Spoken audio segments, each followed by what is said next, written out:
Guys, welcome to sparkle slate. இன்றைக்கி நம்ம என்ன வீடியோ பார்க்க போகிறோம் அப்படின்னா, ஜேன் ஆஸ்டனோட லைஃப் அண்ட் ஒர்க் பற்றி தான் பார்க்க போகிறோம். ஜேன் ஆஸ்டன் அப்படிங்கிறவங்க ஒரு ஃபேமஸான இங்கிலீஷ் நாவலிஸ்ட்.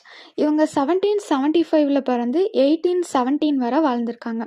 இவங்க ஜார்ஜியன் மற்றும் ரெஜென்சி பீரியடில் இருந்த ஒரு முக்கியமான நாவலிஸ்ட் அப்படின்னு சொல்லப்படுறாங்க.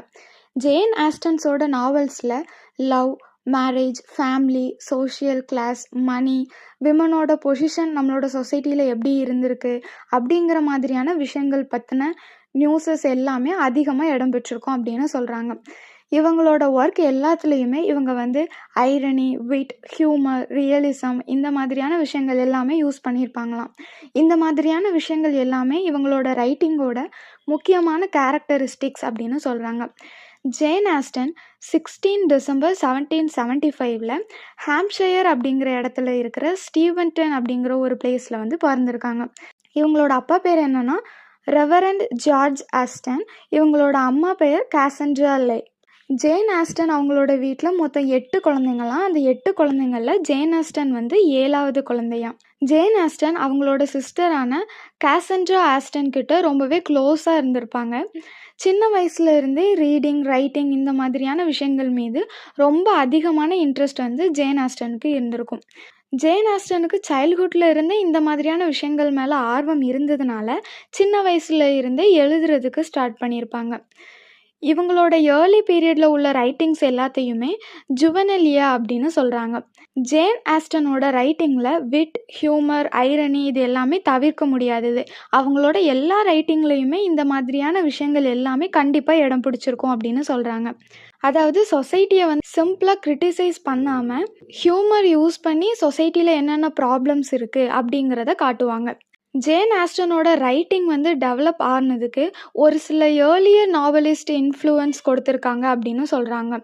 முக்கியமாக எந்த மாதிரியான நாவலிஸ்ட்ஸ் எல்லாருமே ஜேன் ஆஸ்டனை இன்ஃப்ளூயன்ஸ் பண்ணியிருக்காங்க அப்படின்னா Samuel Richardson, Henry Fielding, Fanny Burney, Maria Edgeworth இந்த மாதிரியான ரைட்டர்ஸ் எல்லாருமே ஜேன் ஆஸ்டனை இன்ஃப்ளூயன்ஸ் பண்ணியிருக்காங்க. இவங்களோட ஒர்க்கில் இருந்து ஜேன் ஆஸ்டன் சில லிட்ரரி இன்ஃப்ளூயன்சஸை எடுத்திருந்தாலும் கூட அவங்களோட ஓன் ரைட்டிங் அப்படிங்கிறது ரொம்பவே யூனிக்காக இருந்திருக்கு. குறிப்பாக ரியலிஸ்டிக்கான கேரக்டர்ஸ் இருந்திருக்காங்க, ஹியூமர் யூஸ் பண்ணியிருக்காங்க, சொசைட்டியில் நடக்கிற எல்லா ப்ராப்ளம்ஸையும் கீனாக அப்சர்வ் பண்ணி அவங்களோட அப்சர்வேஷனை அவங்களோட ரைட்டிங்கில் காமிச்சிருக்காங்க.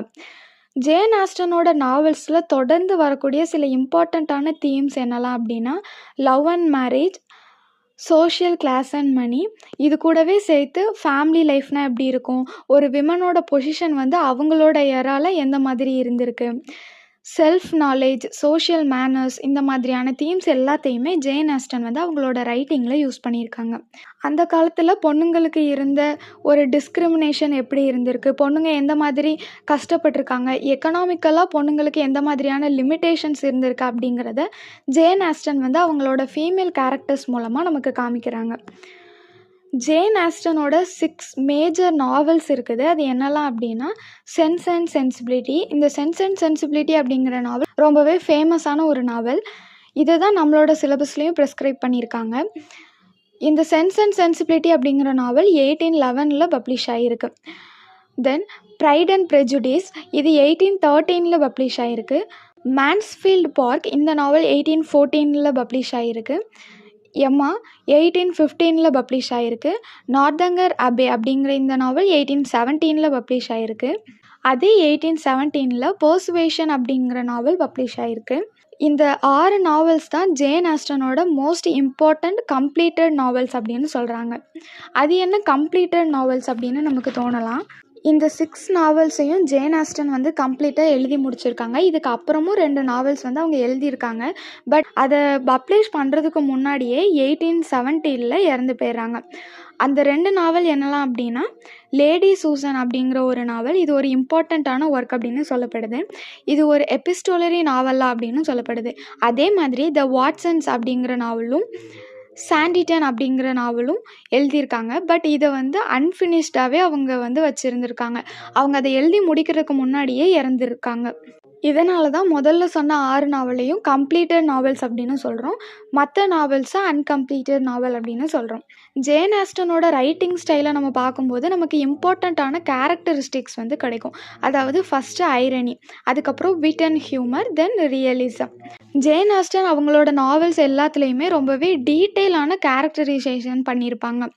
சொசைட்டி எப்படி இருக்குது அப்படிங்கிறத அப்சர்வ் பண்ணி அந்த சொசைட்டியை அப்படியே ரெஃப்ளெக்ட் பண்ணுற மாதிரி எழுதியிருப்பாங்க. பட் அது கூட ஐரணி, விட், ஹியூமர், ரியலிசம் இந்த மாதிரி எல்லா விஷயங்களும் மிக்ஸ் ஆகிற மாதிரி கொடுத்துருப்பாங்க.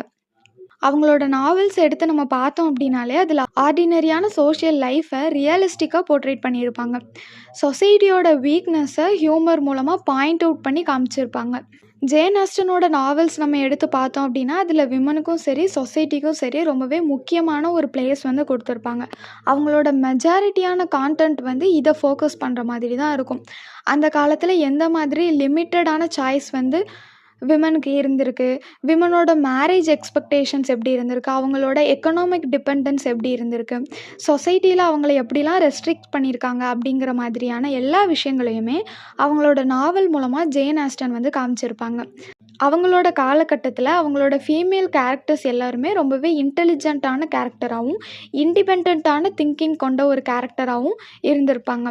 Self awareness, judgement, personal choice இந்த மாதிரியான குவாலிட்டிஸ் எல்லாமே அவங்களோட நாவல்ஸ் எல்லாத்துலேயும் ஒரு முக்கியமான பிளேஸை வந்து எடுத்துக்கும். ஜேன் ஆஸ்டன் 18 ஜூலை 1817 வின்செஸ்டர் அப்படிங்கிற பிளேஸில் வந்து இறந்துருப்பாங்க.